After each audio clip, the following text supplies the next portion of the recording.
Kuna Kenya's public participation za ingine. We live in a country where Solai happened, so bado watu. Maze civic education. Solai ilikuwa kadam kingine bonoko ka agriculture. Iko hii ya kutengeneza moto. Unajua moto zinakuwaga concrete kabisa. Ekwaga inokuta matope, inakwaga nokuta ya nini ya simiti. Kama hiyo story ya Tekope. Yeah. Zamani ilikuwa ununue moto, usinunue unalipia. So ni ile by the way mimi nishapika food.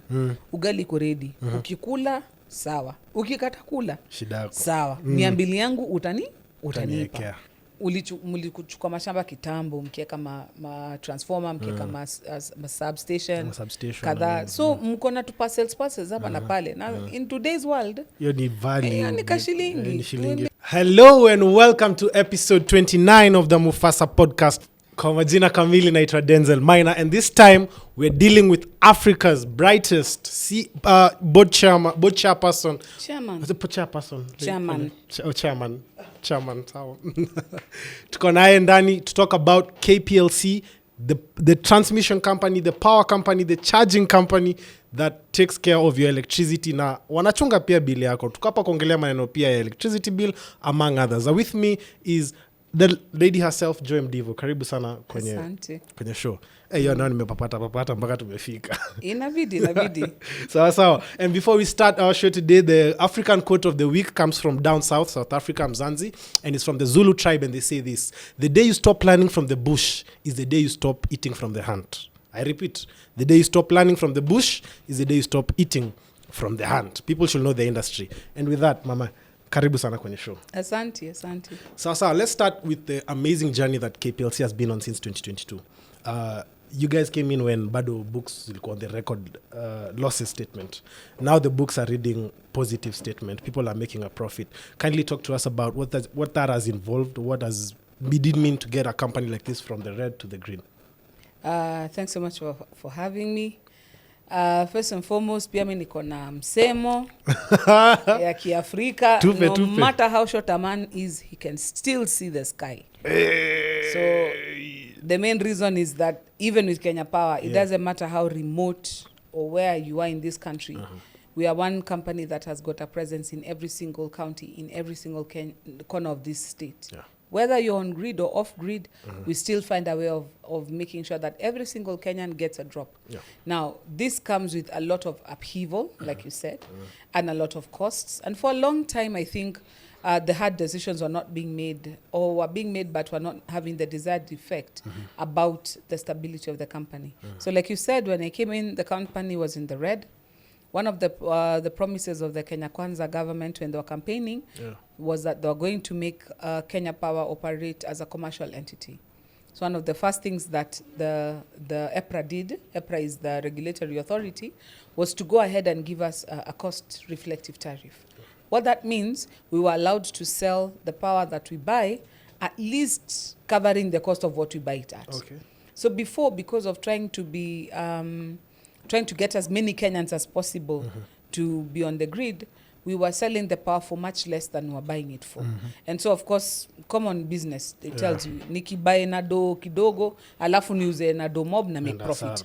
Nikibae na do mob, alafu niuze na do kidogo, hiyo ni asara. So, asara ilikuwa kama a must. So, at least cost-reflective tariff really helped us. Then Gava came with this intervention about G2G, and the dollar stabilized. Yeah. And the moment the dollar stabilized as well, saved us a whole bunch. Just to try and put it in context, at the time, if you lost a shilling in Forex, so sema shilling ilikuwa 129, iende 130. For me, kwa books zangu ilikuwa 1 billion imelost. 1 B? A whole B. By a shilling? B for boy. Shilingi tu moja kitoka kwa Kenya shilling. So, like that year ilifika mali like 160 something to the dollar. It was just bleeding. But then we were just dying slow. Because kitu kama last mile ilianza kitambo when dollar ilikuwa sijui so na kitu 118. Hata less than so. After that ilikuja kulipwa 160 something. Ilikuja mpaka 160 something. So by the time tulikuwa naingia mazee in fact, remember that first year we looked like we were going set to not just declare a profit but a very modest profit. Shilling ikafall. Ika lose 5 safi tena profit warning, yani unanyenyekea tu unaenda unaambia watu by the way mwaka huu tena shareholders mtuamini. So those two factors are some of the major reasons why we were able to rally very strongly. So that first year looked like a fluke. I think the last financial year was proof that the company is on a strong trajectory with better governance, with a lot more hard work going in, and a lot more business that is growing. So Mungu ametusaidia. Hapa hivi Mufasa tunasemanga ipso facto veritas, by fact truth. Na numbers never lie.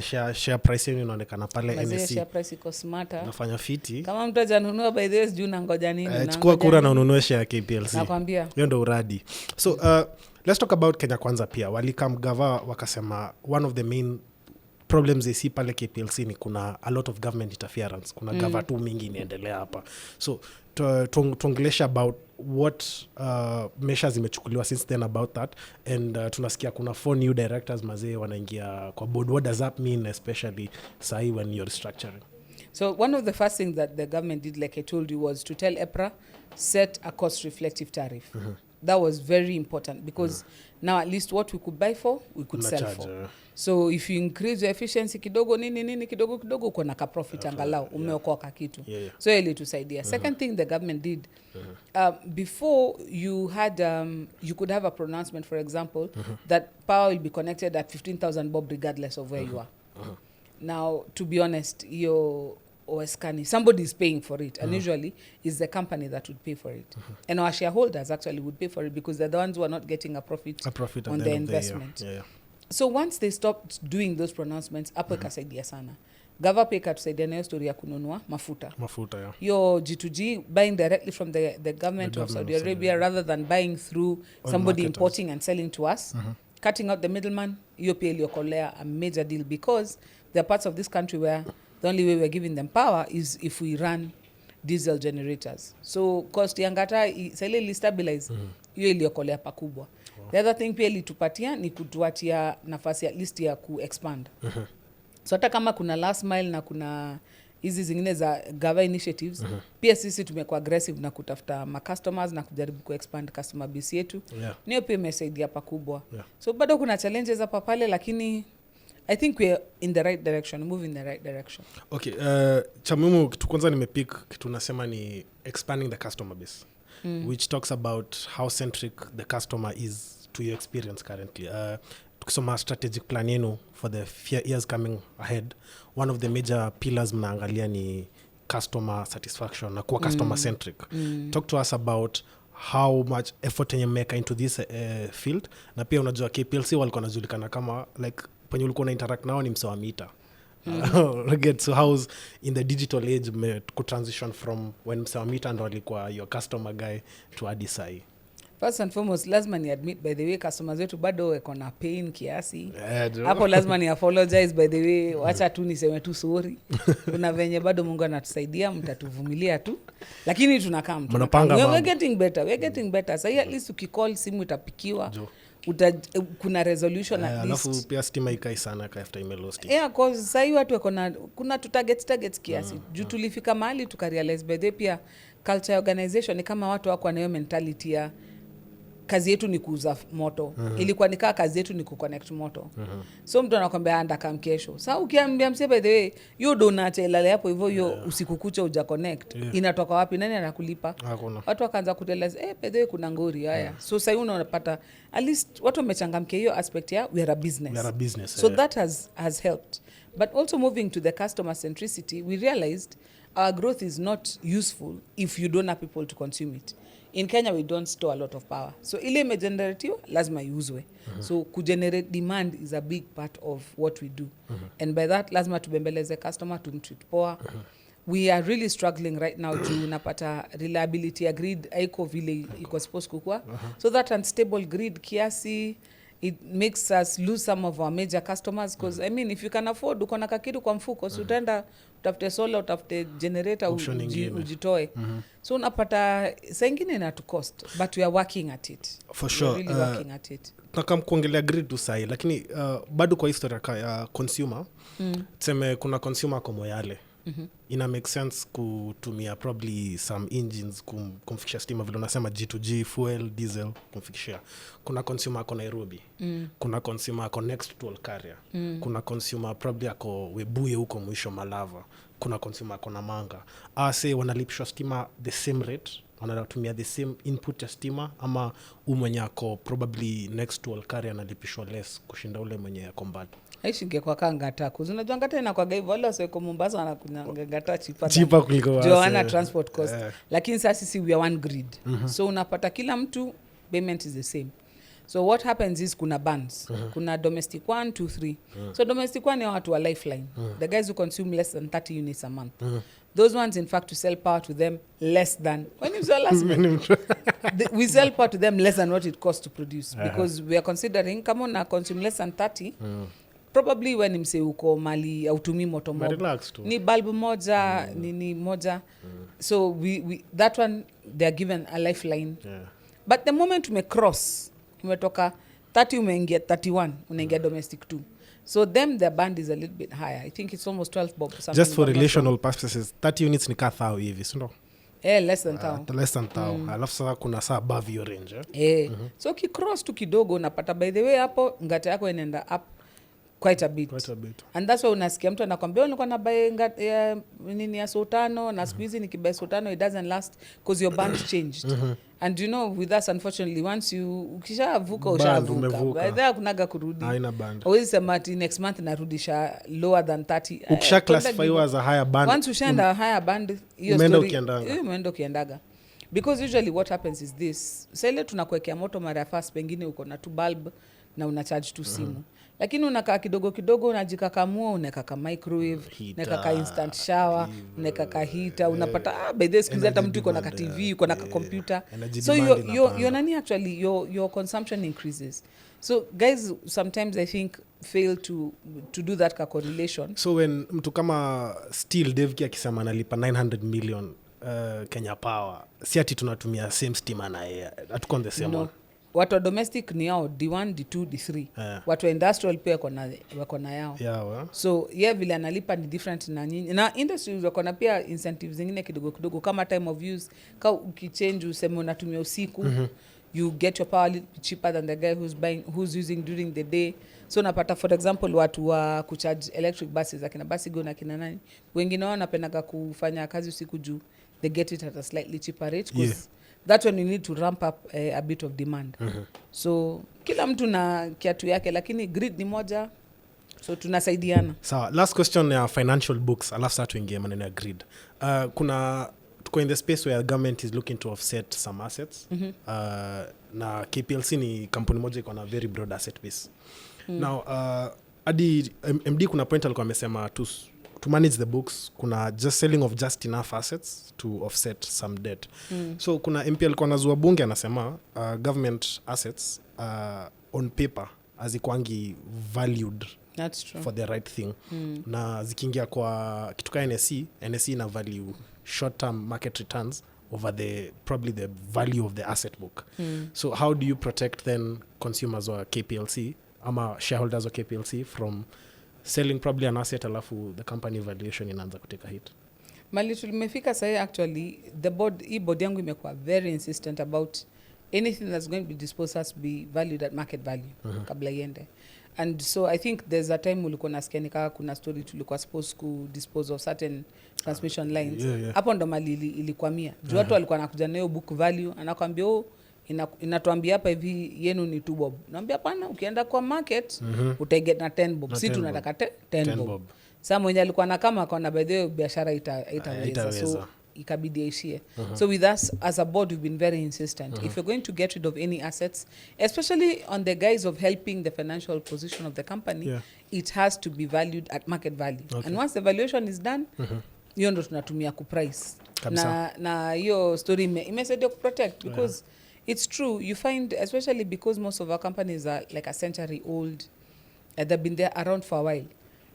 mlichukua mashamba kitambo mkiweka ma transformer mkiweka ma substation kadhaa, so mko na tu parcels hapa na pale na in today's world hiyo ni value, hiyo ni kashilingi. Kuna hata ina Kanairo hapa vitu tumesumbuana na county kuna vitu tuko nazo hapa hivi na county ni juu kuna mahali kuna kamchanga watu wanaangalia na nyume ya tutoi stima hapo, so vitu zingine zinaendaga hivyo, lakini Mungu anatusaidia like I said, because also we have a government that is supportive of a board being strong like that. So when we gave the pushback, the government actually stood by a decision and said, okay, fine, if you're going to dispose, let it be at market value. And some of those deals have to fall through because guys are not willing to do that. They don't take advantage. And so tumejaribu. Sawa, tuongeleza grid. Hii grid ndio inakwanga changamoto. Inakwanga tumbo joto kila pale. Sababu grid ya KPLC I think ni around 300,000 kilometers. Right. That's very extensive. It's a lot. A huge section of this grid is not to high industrial power consumers. It's to low industrial power consumers. So essentially hapo kwa physics mshapigwa chenga ya kwanza. Kabisa. Hiyo fizikeni mewapiga chenga ya kwanza. Then to come over to the distances yenye mna stretch stima, I think kuna ile period tulikuwa na move for universal access. So mli stretch kilometers across a very so you're transporting it and then a low power, so kuna stima inapotea hapo. Alafu ukiangalia the amount of stima tunapoteza apparently around 23% of the stima tunanunua. EPRA nao wanakuja wanasema 18% of this cost must be absorbed by the consumer. So kuna bilioni kadhaa si wa Kenya tunalipia na ni stima hatutawaiona So ikuja kwa hii grid ni tunadu ikuwe effective number 1 na nini tunadu pia number 2 kureduce systems losses hapo hivyo, because I know operational efficiency ni part of the things you're targeting for in the next 5 years. First and foremost, our grid is segregated between KETRACO and ourselves. So KETRACO are the guys who do transmission. Now transmission, for lack of a better word, is the heavy lifting. So the steel pylons, anything that you see that's going on steel pylons is supposed to be high voltage. That's being done by KETRACO. So us guys pick it at the point of distributing to the customer. So now because of this duality, there's one major problem that we face. Because if KETRACO has an inefficiency somewhere, it becomes inefficiency. So for example, there are some lines that ought to be carrying at high voltage at like 400 kV. Now, KETRACO may not have the substation to handle that. So the line is constructed for 400, but the power will be transmitted at 220 because the substation can only handle 220. Now, because KETRACO is fully government owned and government is a bit cash strapped, upgrading will take some time. And we have to be patient with them as they walk that journey. Now, in the meantime, hii moto ilikuwa inafaa kukuja na 220, ina 400 na kama na 220, hizo ni losses zimeenda juu kabisa. So unapata, by the way, hiyo lazima mtu alipie. So like for example, anybody who's lived near a place where there's a substation, if you go near those high voltage lines, even if you don't go very near, if you just stand, unasikia kuna ka resonance, kuna ka zzz kanenda. Yani hiyo ni stima tu ina lost it. Nika mtu amebeba, nika ukichota maji 20 liters weke kwa ndoo na mwingine achote kwa jerrycan. Mwenye amebeba kwa ndoo akitembea inaenda kimwagika juu ya na mwenye amebeba kwa jerrycan hata kimwaga ni ile tu kwa kashimo kidogo, but most of it itafika. It's the same principle. So hiyo ni ile sisi wa Kenya wote lazima tu tukubaliane hapo, tutasaidiana juu hiyo ni physics. Hakuna kitu tunaweza do. So ndio kuniambia the loss in happening kwa parastatal lingine, lakini wenye wanaicharge ni nyinyi. Ni sisi, juu sisi ndio tuna collect bills. So nyinyi mnakuwa the boogeyman tu. Sasa hiyo kiboko lazima tuchapwe. Lakini pia usisahau Wakenya ni wale wasee. Ukiona stima imepita na wewe hutaki kulipa bills, lakini pia unataka hiyo stima, si unafanya tu vile mtu anafanya. Unapata kama hapa hivi kuna Runda, hapa kuna Kedhogoro. Kama hapa kuna Lang'ata, hapa kuna Kibira. So unapata wasio kuna hii stima ya sambaza, wanaletaga ya sambaza. Stima ya sambaza ni hizi tu finya. Hiyo kutufinya, nitakufinya maneno ya stima ukiongea. Wasee baze wanatukula pia do. Hiyo pia ni hiyo loss. Unasema 23%. Kuna ingine watu wanasambaziana. And there's nothing you can do, because if I'm going to get the power to consumers in Lang'ata, it must pass through Kibira. There's no others about it. Then there are those guys who have taken it to a higher level and have relocated their light industries into the slums. So unapata zamani ilikuwa ya kusambaza, ndio ulikuwa unajua tu ni 500 watu wana consume, si domob unaweza sema hiyo tufanye kazi ya Red Cross, tujenge nchi. Lakini sasa watu wampeleka biashara ya welding huko katikati ya store. Sasa unachomelea nini madirisha na milango huko hivyo, unatengeneza do unaweza lipa. Unatengeneza soda bonoko unaweza lipa juu na make do, lakini hapana. Alafu by hiding it in the middle of the slum, then it's difficult to enforce kwenda ku recover. So the law says it's a compendium of things. It's not like we are just not billing people, but also the guys wale wanakata kulipa bill pia wako kwa hiyo mix. But then let me ask you, kuna hii kitu ilikuwa imesuggestiwa inaitwa energy audit for certain players in the game wenye wako na usage fulani, hadi hizo vitu zao zinaangaliwa can efficient. Unaweza pata ndio msako na industry, but machines anatumia they're not energy efficient, which increases the load kwa sisi wengine. Tunaanza kuona hizo compliance ikianza kufanywa lini, hizo audits ikianza kufanywa lini, na what can you expect from that? But then for most industries, guys did it themselves because the cost of power became unbearable. So guys were looking for where they can save money on. The guys who haven't done it, by the way, it's the domestic consumers. Sisi wenyewe sasa kwa manyumba. Temelea madha fulani anakuringia na kwambia unaona hii fridge inatoshana na fulani, na mzee anakuonyesha ni mzee ananyoa ndevu. Sasa hiyo anajigamba vile hiyo fridge imelast miaka na mikaka, lakini hiyo fridge sasa hiyo ndo inamnyonya, hiyo ndo inamumaliza, because the older an appliance, the less efficient it is. Wear, tear and also technology. So updating your appliances every once in a while is not a bad idea. Also just auditing, like msemaga vitu ndogo ndogo kama ukiwa na birika kwa hao, unataka kombe moja ya maji, unachemsha birika mzima, unatoa kikombe yako moja, unachoma jingine hapo hivyo, unarudi after 20 minutes kwa nimliwa kama mimi, lazima kunywe kikombe kingine na lazima ikuwe moto, unaiwasha tena. Unajua, don't think about it, but every time you do that, that's power that's going. Most of us these days uvivu wa kuzima kwa steam, si sele alikuwa dogo, mother alikuwa zimeni kwa socket, kila kitu zimeni kwa socket. Squeeze ni remote, unaenda unalala. As long as that red light is on your TV, it's consuming 30% of the power it consumes when it's on. So hiyo 30% usiku kucha, alafu morning uiwasha tena as soon as umeamka, ina run the whole day. Do the math. So kuna pia sisi auditing pia kwa nyumba kufanya power audit zetu, we need to do it because domestic consumers are some of the ones who get most affected when you have a blackout or something. Most of industries have got some backup. But we are some of the ones who are also very mindless about how we use our power. And it's a place I think we can do a lot of more civic education to help Kenyans understand. By the way, we can be more efficient in our power use. But then, sasa unaona kwa history affordability, wase wengi around the energy space wameulizwa hii swali, mbona energy ya Kenya ni expensive? Now everyone gives the same reason, because it's a private investment and the investor must recoup their money. Okay, sawa, atujazua hiyo.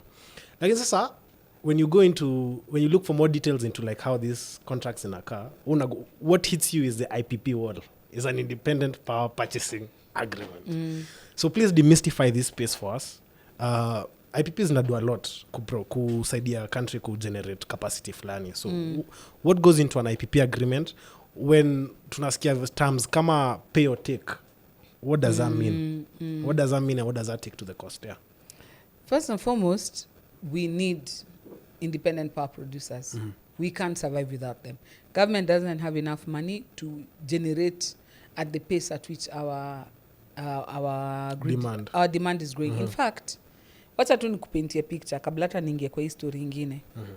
Kuna study ilifanywa na office ya climate change envoy, and they went to guys who sell backup power, so solar, inverters, generators, nini, and they did a study on how much Kenyans had bought in terms of power components.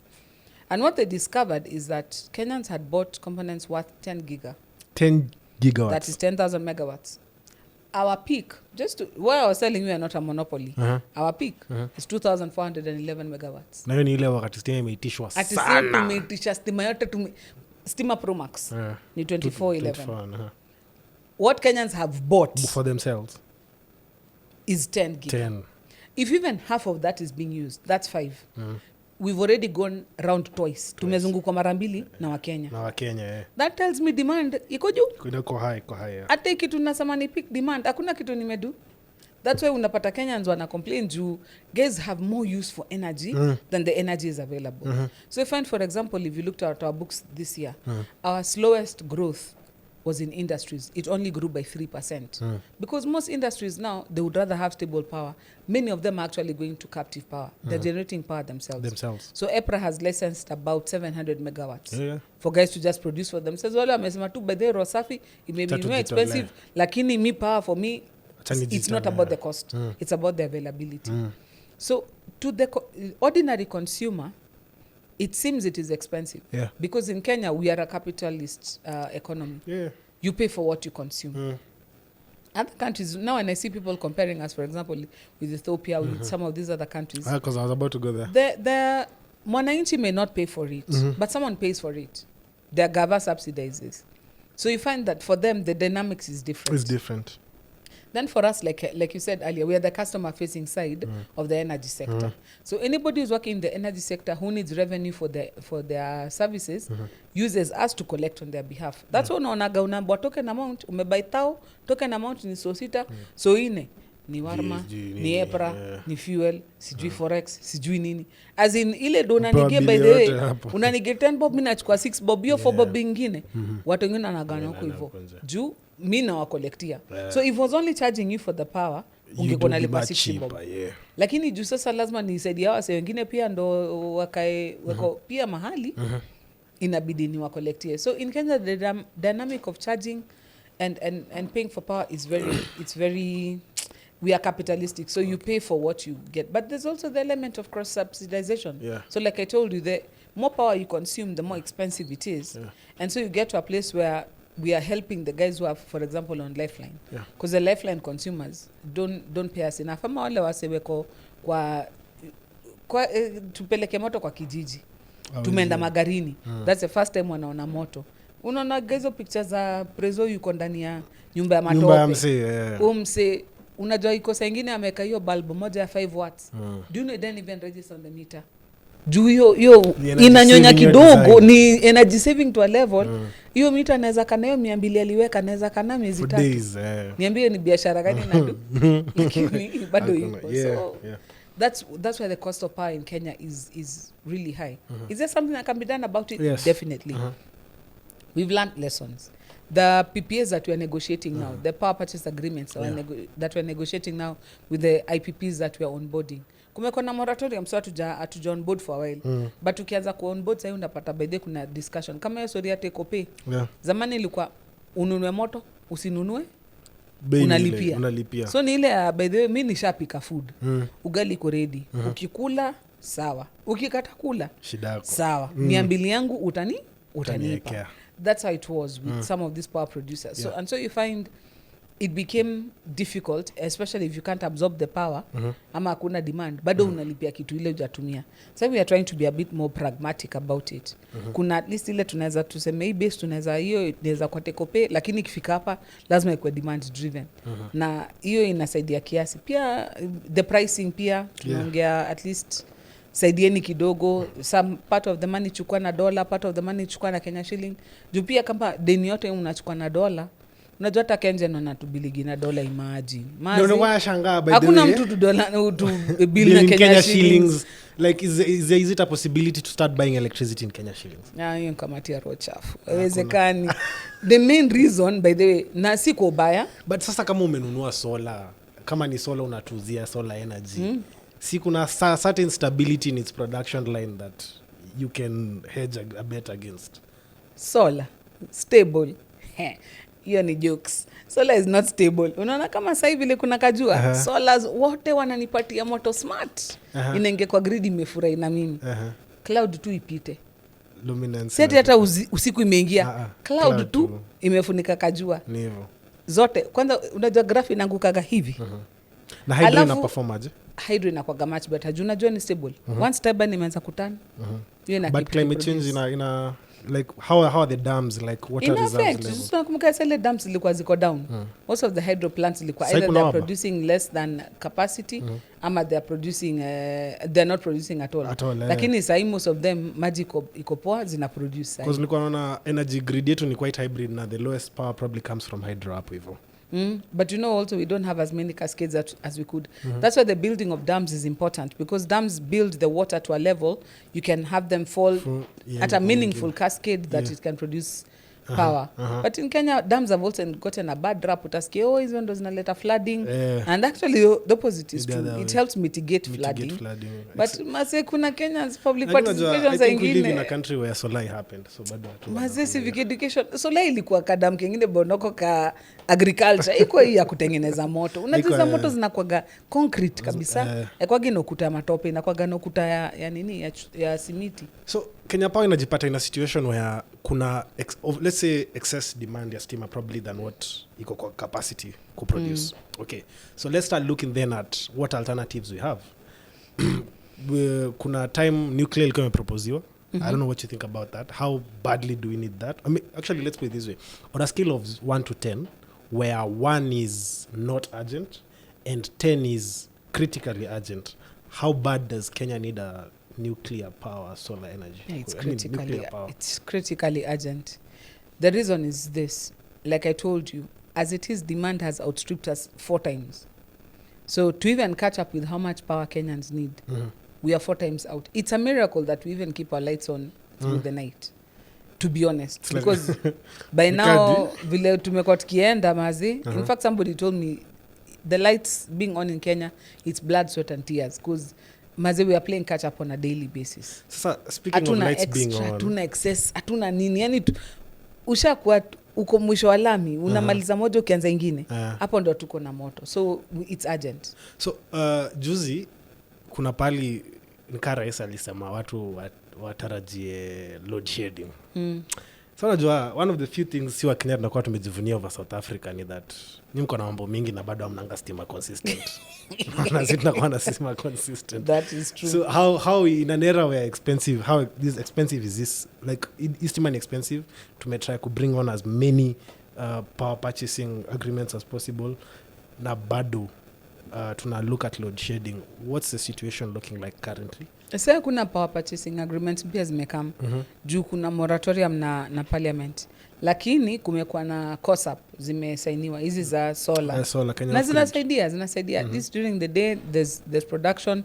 Some of them have kidogo battery storage that would give us like about an hour extra after the sun goes down. But we are still a ways out. And that is why now you're back to your question. Ukiuliza wase kama wa Eskom, how they got where they got was because wamepata uhuru. Sasa ni yetu, stima ni yetu, mines ni zetu. Is everything. Wacha tukule hii kitu. Wazungu wamekula for long. So they are not investing back in their mines. No, back in the mines and in the production. Then they do coal. So ikafika mahali coal plants zinafanya nini? Hakuna do ya kurepair juu watu wanakula moto bila kulipa ama vitu kama hizo. So ikafika mahali sasa ukiangalia places zingine, an independent power producer ana produce moto anauzia Runda peke yake. Hivyo. Watu wa Kithogoro, Mungu wasaidie. Yeye yuko na customers wake. Juu sasa ilijivunjika to a place where if there's a mine that is producing something, sasa unalipa tu wheeling, unapelekea tu ile MC anaweza kukulipa. The cost has gone up. The intermittency bado iko. So it's a bad place.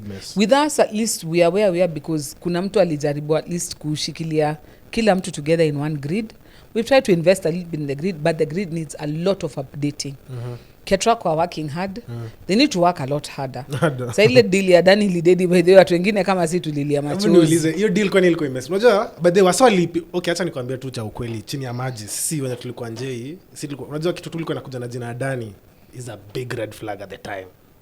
Wasa hatakuwa na jali kitu gani? Wasa hakuwa na jali hata kuangalia nini na tena. Sina najua tu. Alafu Adani walikuwa nakuja na ile story yao sijui ya Bangladesh, sijui wamezimia watu grid huko. Sasa ilikuwa inasikia tu Google itatumaliza na public participation itatumaliza. Si mbaya, lakini saa ingine walikuwa dai kudunini, lakini exactly walikuwa fanya vitu mbili important. One, walikuwa tujenge airport ingine. Achana airport, stima. Walikuwa tujenge airport. No, hiyo ni muhimu because for me that is consumption going up, and that helps it helps with the stability of the grid. Because airports operate a lot at night. Unajua sasa juu moto yetu hatunaga storage. Usiku sasa tumezima mataa. Hiyo ni stima inaenda tu waste. So unapitisha. So mimi nikiona mtu anaweza spend stima usiku badala mchana. Shika. But then I run as high. Lakini mwanza kukimbia na stima. Na katonch. The nini goes down. The demand goes inashuka. down. And stabilizing the grid is very difficult because the demand is down. So when you've got the potential to increase consumption at night, like when the grid, for example, kumekuwa na national blackout, tukianza connect tunaanza na mahusi na nani. Places najua at least kuna demand at that point. Unajua nikituma hapo itasaidia kuamshamsha nini? Na kwa kazi ngumu iko ka switch. Sasa ndio mnaamua. Haikuangi ka switch, inakuwa kazi ngumu. By the blackout tukisema kuna national blackout. Unajua nakanganika kuna pali zimezimwa ya Kericho ya Kitale ifungwe pia hapo. Nakwanga hivyo. Hiyo kwa shida na kwa ngangori. Sinika kwa how tuseme ume overload. Stima yako unaona imetrip kwa nini? That's what the system does. It trips naturally. Okay. Shida yetu sasa ni unlike kwa nyumba mali uko na main switch moja tu hapo hivyo kwa mains unawasha. Nationally ni kila mtu asimame kwa main switch yake awashe like at the same time. It's a synchronized. So umegenerate uko na 10 megawatts, nitafute mtu yuko na demand ya 10 megawatts. Haya, wewe ingiza 10 yako, wewe washa 10 yako. Zikiingiana haya, shikilieni hapo. Mwingine uko na ngapi? Mimi niko ready na toedi. Ni mchango. Ndio kama nachukua like 3-4 hours inua grid kianguka. Inakuaga ni shida tupu hapo. Ni shida tupu tu. Wow. Lakini Adani was supposed to also build transmission lines. Yeah. Which was important because they were going to come with the model of build, operate, transfer. Now because KETRACO doesn't have immediate cash to inject all these transmission lines, walikuwa wajenge tulipe wheeling charges sasa. KPLC na wale watu wengine wanatumia, alafu wakishajilipa waende zao waachie KETRACO hiyo asset. So na hiyo deal ilianguka na airport, zilianguka zote pamoja, zote zilienda. So sasa tumebaki tukingoja Mbadi kama atatuonea. By CS Mbadi tunakutambua ukikumbuka energy sector. So until Gava can marshal the resources or we get other investors, we are still in a tight spot. See, energy is a business. Now, at the end of the day, business is following the laws of demand and supply. So we have a situation in Kenya where there's demand crazy. As you said, almost 4 times. When you look at the region, we have new players in the market who... And new energy happens to always be cheaper than previous output, Yeah. So we have new players in the market kama Ethiopia, wakona hiyo dam yao mpya jo, amazing stuff, Prizol koko kuwasaidia kulaunch. Do we have a situation where labda as East Africa, number one, we may have a unified electricity market? That's number one. Number two, do we have a situation where we are looking to buy affordable electricity, probably cheaper, from neighbors? We usually get power from Ethiopia, we get power from Uganda, and we get power... Okay, we can get power from Tanzania, but right now we're not really getting power from Tanzania, we're sending power to Tanzania.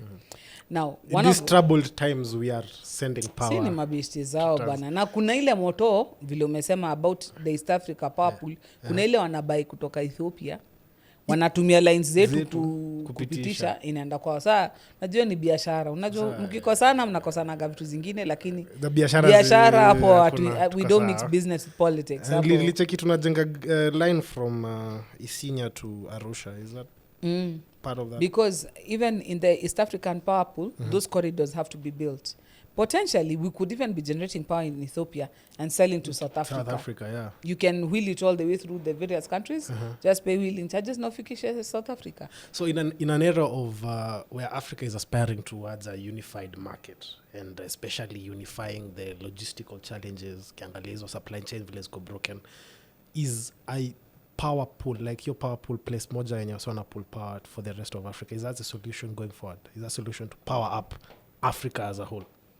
It will be, because if you look at Europe, that's how they survive. The guys who've got extra coal who are making power, they generate the power, then they sell to their neighbors. That's when unapata gasale kuna kabita kidogo Ukraine wanaambia wanawazimia wase gas, alafu anasema by the way kwani amjui jokes, we tumesema sorry basi.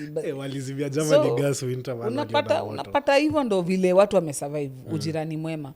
But that is also the case for having your own base, at least ile unaweza kuproduce, because you can't generate too much you can't rely too much on your neighbors generation, because geopolitics could get in the way, or if they have a major breakdown, then you're very vulnerable and you're left in a place where so you can use ile natoka kwa jirani to enhance your spinning reserve, to give you like a proper buffer. Like spinning, we should have about 30% of our needs should be spinning reserve. Imekatwa hapo hivyo tu inangidi inangoja tu mali kuna ngori inaingia, mali kuna shida inaingia. Sasa hatuna hata, I think tuko na 4%, tuko na yani percent nyingine hakuna yani. Yani ni kama kikombe cha imejaa. Kutoka era where there was no spinning reserve at all. But then it is next to zero, because hata your 4% see 4% ya ukwela. Because like for example, installed capacity of over 3,000, but what we actually have going is closer to 2,800. Of that unaweza pata kuna plants kama mbili ziko down for maintenance au kitu kama hizo, so they're also down. So napata hiyo tunasema tuko na headroom. Saa ingine ni kama hakuna, give or take. Saa ingine tukiongea ukweli ni kama hakuna. So there's room for more power. Get cheaper power from our neighbors.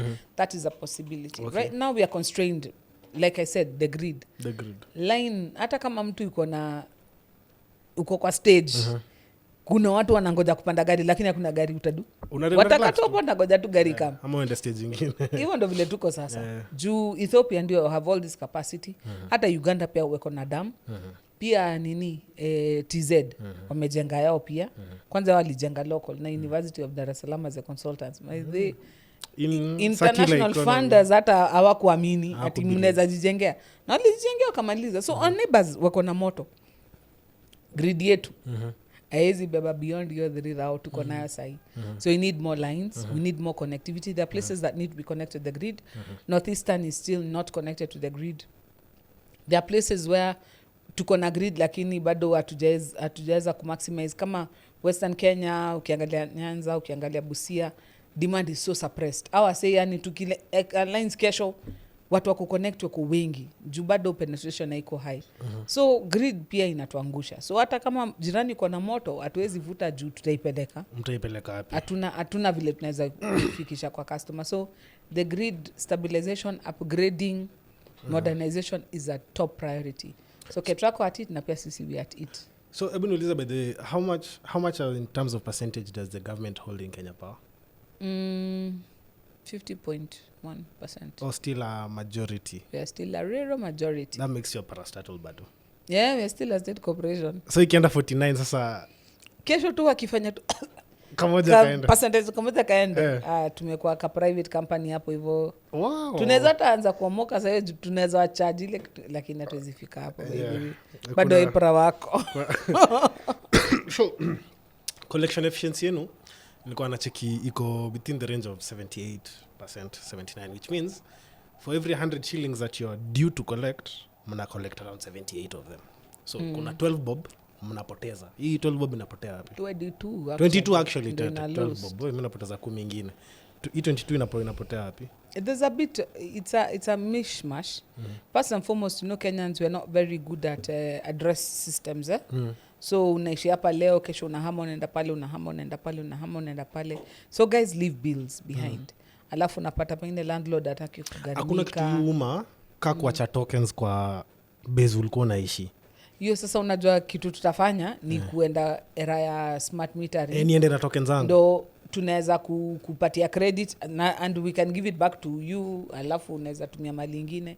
So we can unajua sasa wewe unasema kuacha token, ushaona mtu amebuy nini ya 4,000 alikuwa na buy ya 4. Inakuanga tu machozi ukweli hiyo ni ukweli. So ananipigia na kuangalia na kwambia sasa unataka tufanye sim cancel, hiyo ndo mlete nyingine, lakini ushaingiza token ushaanza kutumia sasa, hiyo unajua tuwezi cancel. Sasa ndio itafanya nini? Na kwambia sasa tu so actually KPLC till bill, I mean hiyo pay bill hawezi reverse au ukipiga mpesa inaweza reverse, lakini inakuaga okay, because sometimes guys make like major mistakes. Unaweza lipa like 40,000 badala si ati hata utakio stima yote. Unajua saa mtu atoke unajua 40,000 is obviously a very major mistake. Na hiyo inaweza affect budget ya the rest of the month. So so unaweza ambia msee unajua vile utafanya buy token ya so mbili uweke hiyo alafu tu void hiyo ya 40. Kuna vile tunaweza saidiana lakini bado ni process. It will take you to 3 days si kitu ya but customer centric approach lazima but customer centric we work together as long as it's a genuine area. Lakini hiyo ile inakwaga tu ni kaziruka moja hivi kamepitisha ingine tunakwambia by the MC si mbaya sau tu stima sasa miezi 3 umesahau yajipange lakini 40k wewe atasubua hiyo. The solution would be a smarter grid. If you have a smart grid where you're using smart meters where you're able to even load your token without going to the keeper to punch, you can do it from anywhere. If you're able to know that this account is linked to this pesa, so kama nataka ku reverse do as a reverse do na kitaka, that flexibility will only happen when we make better use of technology. The only thing stopping us by there is cost. It's just that to upgrade 10 million meters, my friend, is not too bob. So tukatongale the future kidogo subsequently we'll be looking at the future of the value chain of energy in Kenya. But kwanza, kuna point umeraise hapo, there's a lot of technology drive that KPLC needs to adopt, right? And pia umeraise point that e-tech I come cheap, e-tech inakam expensive. What's the space for learning institutions, research institutions, and also our technical TVETs who come up na probably innovations zenye zinawasaidia either at consumer point, at generation point, at transmission point. Are you in a conversation with learning institutions, research institutions for such? We're not in a conversation with them, but whenever we have like a grid conference, something like that, actually some of the best ideas come from students and from participating universities. Because with them they're a lot more agile. With us, you're set in your ways, there's a way you do things. So some things you don't see. But when you go to these conferences, they come with innovations, they come and showcase. Like recently, tulikuwa Energy Week, the one that aborted when Raila passed away. So may soul rest in peace. Iyo time kulikuwa, we were at the Kitui Teachers Training College, and there's some of the guys who are doing displays. You look at that stuff, you're like, it's amazing stuff. That innovation is happening. What we don't have is that your synergy between us and them. So we have an institute of energy studies. Yes, it's a stellar institute. Iko Ruaraka, iko karibu na Walistima Club iko.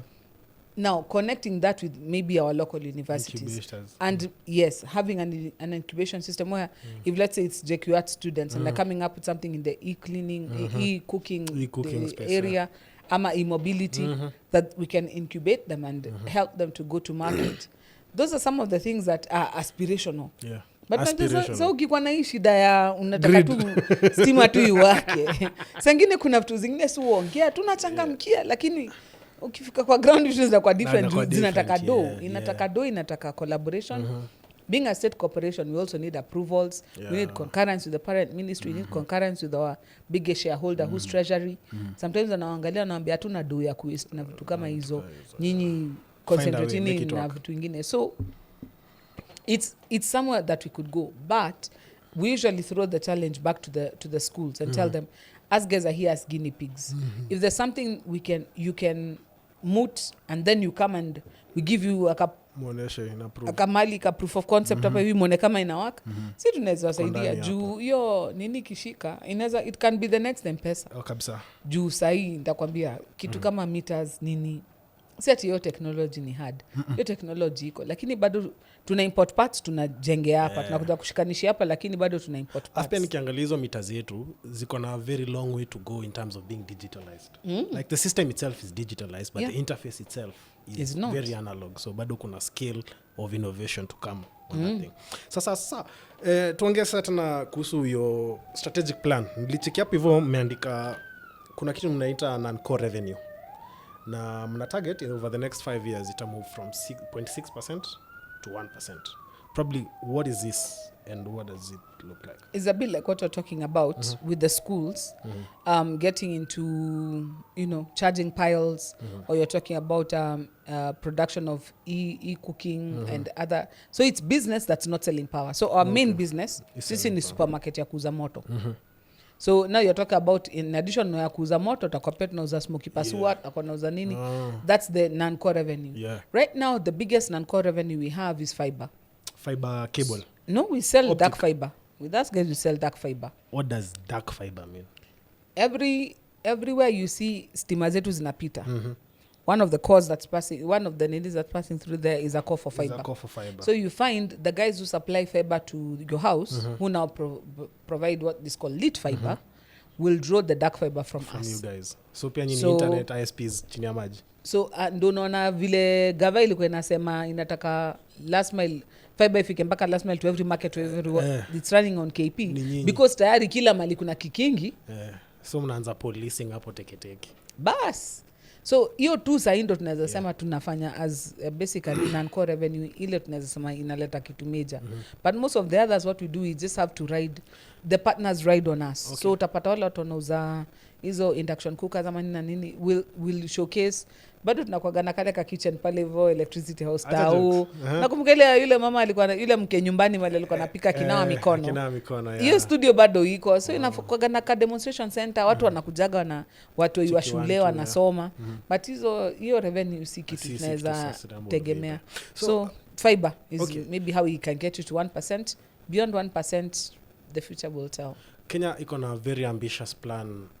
We'll still be talking about the 1%, but still on that fiber, Kenya iko na very ambitious plan in it. I think the Kenya digital, I saw the exact terminology of it. Your digital superhighway. Superhighway, your expansion plan. Ni kitu bigi na.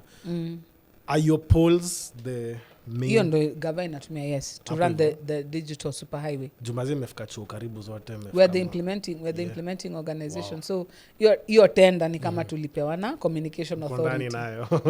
Si ndo tulianguka nayo. So, but you see, because already we have dark fiber, it's almost like a no-brainer. Sure, because bora umeona tu kikingi imepita, hapo mnaweza angusha internet. Ukidrop kwa police station, kwa local primary school na kwa hosi, watu sasa wengine wanavuta kutoka hapo, ama kwa marikiti mnaangusha pole moja hapo hivyo. Kwa hiyo mulika mwizi inakuwa kama wifi station inatolea hapo hivyo. So inasaidia. Sasa tuangalie e-mobility kiasi. Last year ilikuwa 1% of just short of 1% of the grid, which is a very significant improvement for that industry. It's a very nascent. So swali yangu number 1 ni, given that mko na around 300,000 kilometers of connectivity, do you feel like it's actually in KPLC's hands to make e-mobility work in Kenya when it comes to charging infrastructure? Because personally ukiniuliza, after nimekaa hivi nikajiuliza, yenyewe kitu kianguka tunafaa kuanda nani? Hata kasi nyinyi there's somebody to blame tena because of just how much. What do you think is KPLC's role in terms of the e-mobility space now, what is becoming in Kenya? We've been having several discussions with some of the guys who are offering the charging facilities. So like I told you, because it's not our core business, getting the approvals for it can be very difficult. But we can partner with them. So for example, we have substations. We have along every highway kuna mali at least unaweza eka base tukupatie moto na ukwe na charging infrastructure. So our guys just did a trip to Addis Ababa and back on an truck. Fully electrical all the way to Addis and back. Charging on the stations? Charging all along the way. And part of it was the adventure of it, the reporting back, but part of it was also a fact-finding mission to see where are the potential areas where we can make this work. So our focus would mainly not even be in cities and whatnot. In the city kuna watu wengi wanafanya na pia unaweza charge kwako home. Lakini kama unapiga masafa, vile unaweza pata petrol station mahali popote, hiyo ni kitu tunaona, that's a space we realize actually we can get into. Actually I think ni adituli ni gonga that the extensive network of petrol stations have enough space for charging stations. Na since also your poles in a run along the same place, integrating. But unajua petrol station works because people come in and go out. Charging, unajua kuna zile zina charge na 3 hours, 4 hours. So you are looking more at a model where you have a space where people can park several cars. Pengine kuna kamali ka kunywa chai. Ukicharge, ukingoja nini ndio utoke uende. So unaona vile a bit batteries pia ziko na some liability when it comes to time. That is true. And getting damaged because hiyo kitu ya kuingiza na kutoa kuingiza inaleta shida zake pia because ikipotea, ikiibiwa, ikimalfunction, ikiblow kitu kama hiyo. So when your strategic plan says that mna plan ku power up 95% of Kenya on clean energy. Me personally niko na swali. Even if 95% of our grid was clean energy, because a good section of it currently is green energy. It's green energy. Do we have enough capacity to power a 24-hour industrialized economy? And also number 2, do we have enough capacity to onboard future energy demands to rely too on solar, battery? Because me now find increasingly as a nation in a position where we must rely on what they call dirty fuel. But that's my unpopular opinion. I don't know about you. For our economy on renewable energy peke yake, renewable energy is very expensive. It's clean, it's very romantic, Snow White. But subsidies? It is very expensive. Yeah. Because solar panels, best efficiency they'll give you. Very best, ile umepata, ile na convert, ni 20%. Meaning of all the jua, all the jua ina absorb, itakutolea 20% conversion ya moto. So that's why you need a lot of panels to generate something substantial. Something that is substantial. That's one. Secondly, when I look into the future, I don't even see what you're going to do with all these components when they're no longer useful. They'll generate a lot of e-waste. Third, that's a very important point. Please read your point. No, because right now, everybody is selling you these components. Yeah, everyone's buying solar. You have it on your roof, ndio. After 10 years now, your 20% imereduce mekwa 2. Hakuna kitu inakusaidia nayo. Na ikichapa zinachapa zote. Inabidi utoe. Aya, tutaniniaje. So, let me give you an example. Mi ni mse wa Islando. Mse wa Islands, natambua. Bigger beside. Sasa, hizo house zetu za umo. Zilikuwa na maarufu za asbestos. Zile zilieko hapo hivyo ni juu ati kukiungua msiungue. Look like a good idea. Tukaambiwa sasa asbestos ni sumu. Lazima mtoe. Sasa kutoa sasa si imekuwa ni ngori. Juu lazima uite sijui watu wa NEMA, sijui wa nani, kudispose ulipe sijui nini. Imekuwa ni shida. Na ni vitu wasame kwa kucheza nazo wamenyeshewa maji na ingia. Adventures zilikuwa kukimbia juu kwa tu sasa ukiangalia uone sasa solar panels mimi naona tuko na kesi kama hiyo inakam because we'll get to a place where we'll have all this solar waste. What are you going to do with it? Same thing with the batteries. Once the batteries are down, what do you do with them? Of course, how much of it is recyclable? Hakuna lithium ion unaenda kama imeendanga. So we have to get to a place where we have that discussion and ask ourselves as a country, yes, we want this romance, but are we able to afford it? In fact, I was telling somebody, it's like having champagne taste on beer budget. We are still a developing country. We can't afford some of these errors. Our land is arable. We need it to grow food. We can't be burying batteries and trying to keep things away. So tuchome coal, by the way. Truly coal. Juu China wanajenga like they do about 200 coal plants every year. Yeah. They're the leaders in renewable energy, technology na nini. Hapo wanaikimbiza teketeke. Lakini hawaachili coal, because if you want to industrialize, you need strong power, consistent power, heavy density, good mass. Quality power. Right now, most of our industrial customers are running away because of the fluctuations in our line. So, for example, mse moja hapo hivyo inda alikuwa ananiambia, ye machines zake, power yetu ikifluctuate, hata kidogo, ejazima, vile unaona imeflika. His machines interpret that as an interruption in the power. In the power supply. So what does it do? It does what our national grid does. It trips. As the moment it trips, na factory mzima imenyamaza. For him to get back in production is 3 hours. Ndo washe machine zote tena.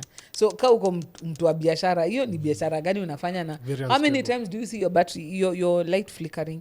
Hiyo story nilikuwa nakwambia, kakla tu kamepita imeanguka hivi, kitambo stabilize. Ni 2 seconds. Hiyo 2 seconds isha affect msee. So we are at a place where bring on the dirty power, by the way. At least tukwe na base fulani ile iko solid. Haisongi. Alafu renewables tuweke kwa hizi zingine tu. Top up.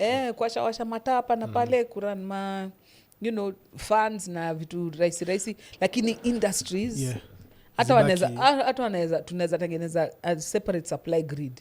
Tuwa na supply la 66 ama 120. Yani ina higher grid inaenda kwao. Ndo wao wakuwe na moto smart, alafu kwa nyumba tunaweza fanya 33 kV, sisi tuko tu sawa. So what do you think about it trend imekuwa ikikam in terms of new housing? Wasawa na build homes that are not reliant on the grid. Bona jenga tu keje yenye kaiko connected kwa grid ni as a backup. Keje yenyewe iko na its own energy demands going on. Jamame amejenga keja such that whether ni solar, whether ni kuna vile hiyo keja ina trap its energy demands, if especially sa nilikuwa kushow watu kasi si wenye tunatumia less than 30 units, ina make sense in future home ownership. Do you see that as something that makes sense based on the trends you're seeing? What we have now is very unfair to Kenya Power. Because watu waplagi moto tunawasupply, tukisha supply wanatutoka, wanaweka hiyo solar nafanya nini. So huo unabaki hapo kama backup. So next year we're having tariff review na April, and one of the things we're pushing for is for us to have a minimum charge for those people who are not on the grid. If I'm going to be your backup, I'm paying O&M for somebody to make sure that that line has motor whether you're using it or not. You will pay me for that O&M. For your standby charge. Juu kama utaki convenience basi kata kabisa. Ndo kama yako ifanyi kazi pia utembea kwa giza na utembea na Yesu. Lakini kama KP na backup yako, the fact that I have to maintain that line for you to have power when it is convenient to you. We are pushing for the tariff to include a standby charge for those guys, because ando wale wase by the way wanaletea watu wengine ngori. Yini wale mko full time na sisi amnaga shida, sisi ni rafiki wa chanda na pete, tunavumiliana. Lakini umse yuko na 10 megawatts zake hapo ameturingia, yuko sola haya amekaa siku 3 Julai ajaona moto, ajaona jua, inabidi sasa hata battery sasa zimeisha, arudi KP. Hiyo 10 megawatts inatoka wapi? Nyi wote mwanze kubambanya ndo msupply umsi. So that's why we are saying that introduction has to come there. But if we look at it also, it's an opportunity for Kenya Power as a business, because all our customers have a roof, have a panel. We have a place where we can partner. And the discussions have been tuweke panels to generate pia moto kutoka kwa hiyo solar. Wewe kwa mtu wa first wa kubenefit, wewe utakuwa na backup power, alafu yuko surplus uniuzie pia mimi nisaidie watu wengine. So pia hiyo discussion ya what tunaita prosumers, you're producing and you're consuming. Your discussion ya hiyo tariff ya prosumer, the refeeding tariff, hiyo pia discussion iko. So in future that collabo might be there. But if you're going to be off grid, there has to be an arrangement if we're your backup. If you're not your backup, ni sawa tu hapo hatuna shida, but if you're your backup, there'll be that arrangement. But on the flip side also, we want to use our customers' premises to help us generate more power. Start with them as the initial backup. So you power yako izimangi juu kona kasola battery kako hapo, lakini pia unatusaidia kustabilize grid. Lakini pia itabidi ameingia mfuko kuleta kitu inaweza generate power fulani substantial. No, hapana, hiyo sasa ni uni geturiusa. Mimi niekelee nini hapo hivyo juu. Kama router za safu. Tumeanza kuongea stories za battery storage, kujaribu kustabilize grid. So tuseme hapo South Sea. Tuamwe by the way, hizo maarufu zote tuweke nini? Alafu hiyo moto yote inaenda kwa hiyo substation na South Sea inakatwa hapo hivyo standby. So in case hiyo nini hiyo iende off, badala nitafute natoa moto wapi, niko na storage hapo naweza reinject kwa grid. Lakini juu inapita kwa hao yako, pia tunakuweka kako battery kadogo hapo at least uko na ile ya kuanzia. Alafu hebu niulize, kuna ukiangalia last mile hadi kwa ile tracker ya World Bank kuna kuangana hii 70 to 70 something % imekuwa hapo, I think toka phase 2 hapo, late phase 2. So mbona kuna hiyo crossover into the 80s and the 90s, mbona I click hivyo as much? Ni juu demand pia inaenda ikigrow. You know, because for example, let me give you a statistic. When Lake Turkana was first being put in Kenya, the wind farm was going to supply us with about 20% of our energy needs. By the time they were malizaing and now they were finally in production, and now we are talking about they're supplying 11% of our power. 9%. Na si ati wamepunguza capacity, ni demand imegrow. So kuna venye tulikuwa tuna estimate tunaona tutafika mahali fulani, lakini Wakenya pia wako teketeke. Nika ile story nilikuwa nakwambia off camera ile ya 10 million customer. Tulikuwa tunafikiri we are approaching 10 million. We should wait for a 10 million customer tumfanyie something. Tukienda kuangalia mahesabu mazee wa Kenya walishavuka hiyo story. 10 million households. 10 million households are connected to power. That's because Kenyan households are around 4.4 people, 4 to 5 people. So you're talking about 40 to 50 million. I mean, us guys are rivaling. Mtu tunashinda na customer base hapa ni Safaricom. Ndio nasema 50 millions. And now sisi tunaweza kuwa hapo hivyo. Sisi tunacheza nao hapo hivyo. Na wao. Jua wote wanacharge simu zao wapi? Alafu ni nyinyi tu bado. Alafu tena unajua yenu ni a bit different because wao msanii anaweza call, kila mtu akona simu. Yenu once your light imeenda on, mtu anasoma pale, mzinga anasomea pale. So lives are definitely getting impacted. So actually one takeaway nimekam nayo kwa hii topic tumebonga ni that Kenya Power remains to be watu number 1 wa kuuza moto. Na number 2 wanaangalia area zingine, but to 1% maybe. So swali yangu, my main question is, given that although kuna hizi spaces mingi mnaweza ingia tech for value addition in the energy sector, it looks like not something you're quite aggressive to do. So my question probably will be, how much effort do you think Kenya Power is putting towards integrating vitu kama AI into its operational efficiencies? Because an organization of this size, definitely kuna some redundancies that machine learning can cope up with. Like the first low-hanging fruit ile tumefanya, we just last week, when was the energy week? That was the week we launched our new app. So the My Power app was relaunched, and the new app now has that capability, AI capability. So we've got a virtual assistant hapo, I think anaitwa Nuru. Na pia our USSD code sasa iko hivyo. So on that app now, for example, now we can do things like we store your information, so you don't have to key in your nini every single time. If you have got several, pengine unalipia shosho, unalipia madhako, unalipia nani, you can have all of them at the same. You can analyze your usage. My Power app. My Power app KPLC. Checking hiyo kitu. Na kwanza hata tumeweka new. Juu ile ya zamani bado iko kwa Apple Store na iko kwa Play Store. So ukienda uangalie ile inakwambia new. Juu hiyo sasa ndio mambo mpya. Hiyo ndio inabamba sasa. And then also it has, for those who have smart meters, you get analytics of your usage. So for example, ile story nilikuwa naongea about home audit. Hiyo ndio inaweza kwamba, by the way, ngori yako ni fridge, ndio hiyo swara. Na smart meter msaka kupata anapataje? Ukiapply tunakuge, although inaka shilingi. How much? Siko sure exact amount, wacha nisiwadanganye, lakini si bure. Si bure? For sure. Na si cheap pia. Si cheap sana. Kitu kama 13, 14 hapo. Lakini the good thing na hiyo, hakuna meter reader sasa. Juu readings zako ni real time. So teme nikitaka kudisconnect na kwamba by the leo midnight mimi na disconnect. Ukilipa inajireconnect. Inaongeza reconnection fee juu. Ukishalipa na reconnection fee inakurudishia tu. Ungoji mzee yule alienda na fuse yako ameenda kuzurura. Hebu niulize, so mimi mwenye niko na probably na rental, naendanga huko chini kuweka tokens. Nikibuy smart meter alafu like sana nipewe, kuna vile zinalinkiwa, si ndio? Sasa ukiwa kwa nyumba ya mwenyewe sasa hiyo hawezi pewa smart meter kwa nyumba ya mwenyewe unless mwenyewe aitishe. Unajua sasa sisi contract yetu inakuagana mwenye hao.